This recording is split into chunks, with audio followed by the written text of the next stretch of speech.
ముందుకు వచ్చాను.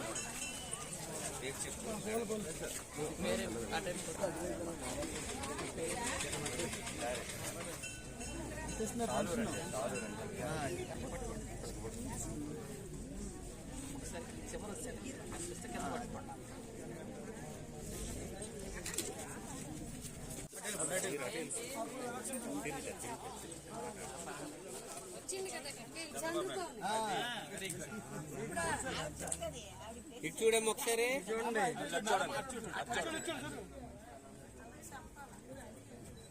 ఓకే. ఎప్పటి నుంచి అమ్మా మీకు ఒంట్లో చాలా నుంచా? 5-6 సంవత్సరాలు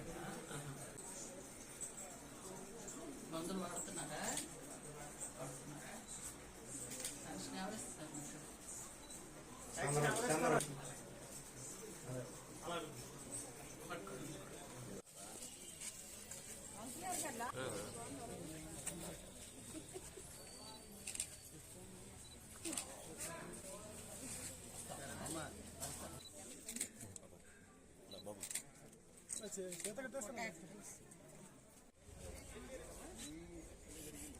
ఒకసారి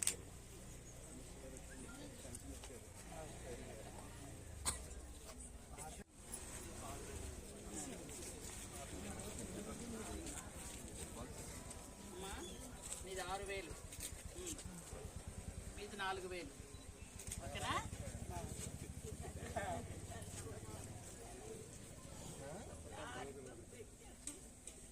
చంద్రబాబు నాయుడు గారు అవన్నీ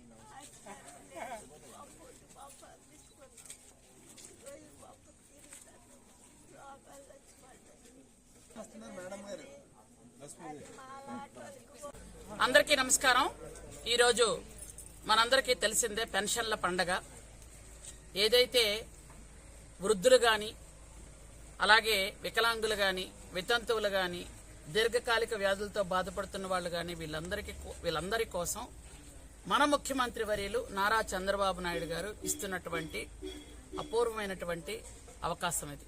ఎందుకంటే ప్రపంచం మొత్తం మీద కూడా ఎక్కడ 4,000 రూపాయల పెన్షన్ ఇచ్చిన దాఖలాలు ఎక్కడా లేవు. ఓన్లీ మన ఆంధ్రప్రదేశ్లోను మాత్రమే మన ముఖ్యమంత్రి చంద్రబాబు నాయుడు గారు మాత్రమే వృద్ధులకి, అలాగే వితంతువులకి 4,000 రూపాయల పెన్షన్ ఇస్తున్నారు. అలాగే వికలాంగులకి 6,000 రూపాయల పెన్షన్ ఇస్తున్నారు. దీర్ఘకాలికంగా వ్యాధులతో బాధపడుతున్న వాళ్ళకి 10,000 రూపాయల పెన్షన్ ఇస్తున్నారు.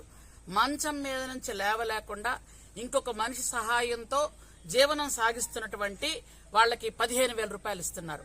ఇట్లాంటి పెన్షన్లు మన ప్రపంచం మొత్తం మీద ఎక్కడా లేవు. ఓన్లీ చంద్రబాబు నాయుడు గారు మాత్రమే ఆంధ్రప్రదేశ్ రాష్ట్రం అంతా తన కుటుంబంగా భావిస్తూ ఇంట్లో పెద్ద కొడుకుగా అక్కడ ఉన్నటువంటి వృద్ధులకి, వికలాంగులకి అందరికీ ఇవ్వడం జరుగుతుంది. కాబట్టి ఈ పెన్షన్ల పండుగ రోజు ప్రతి ఇంటికి వెళ్లి అక్కడ ఉన్నటువంటి అవ్వ, తాత, వికలాంగులైనటువంటి సోదరులకి, అలాగే వృద్ధులకి, వితంతువులకి, ఇట్లాంటి వాళ్ళకి మేము దగ్గరుండి కుటుంబ సభ్యుల్లాగా పెన్షన్ ఇస్తుంటే వాళ్ళ కళ్ళల్లో ఆనందం చూసినప్పుడు మాకు చాలా చాలా తృప్తిగా ఉంటుంది. కాబట్టి ఈ తెలుగుదేశం ప్రభుత్వంలోనే ఇవన్నీ జరుగుతాయని ఇప్పుడు ఒక ముసలావిడ అంటే నాకు చాలా సంతోషం అనిపించింది. ఆ అమ్మ చెప్పడం తెలుగుదేశం కాబట్టే మాకు పెన్షన్ వస్తుందమ్మా అంటే చాలా చాలా సంతోషంగా అనిపిస్తుంది. ఒక దివ్యాంగుడు ఇది చంద్రబాబు నాయుడు గారు నాకు ఇస్తున్నారని సగౌరవంగా చెప్పేటప్పుడు చాలా చాలా తృప్తిగా కలుగుతుంది. కాబట్టి ఈ పెన్షన్స్ అన్నీ కూడా ఇలాగా ప్రతి నెల 1వ తేదీకి 64 లక్షల మందికి ఇస్తున్నాం పెన్షన్లు మేము. కాబట్టి ఈ పెన్షన్లు అందరూ కూడా తీసుకొని వాళ్ళు మందులు వాడుతూ ప్రశాంతంగా జీవితం గడపాలన్నదే చంద్రబాబు నాయుడు గారి ఉద్దేశం. కాబట్టి అందరికీ కూడా పెన్షన్లు ఇచ్చే ఇది ఉంటుంది. వచ్చే నెల నుంచి ఎవరెవరైతే ఇంకా పెన్షన్లు గత ప్రభుత్వంలో నిరాకరించబడి, గత ప్రభుత్వంలో అన్యాయంగా పెన్షన్లు తొలగించబడి, గత ప్రభుత్వంలో వాళ్ళని నిర్దాక్షణ్యంగా పక్కకు నెట్టేసిన వాళ్ళు ఎవరైతే ఉన్నారో వాళ్ళందరికీ వచ్చే నెల నుంచి పెన్షన్లు కూడా ఇస్తున్నామని మీ ద్వారా తెలియజేస్తున్నాను. Thank you.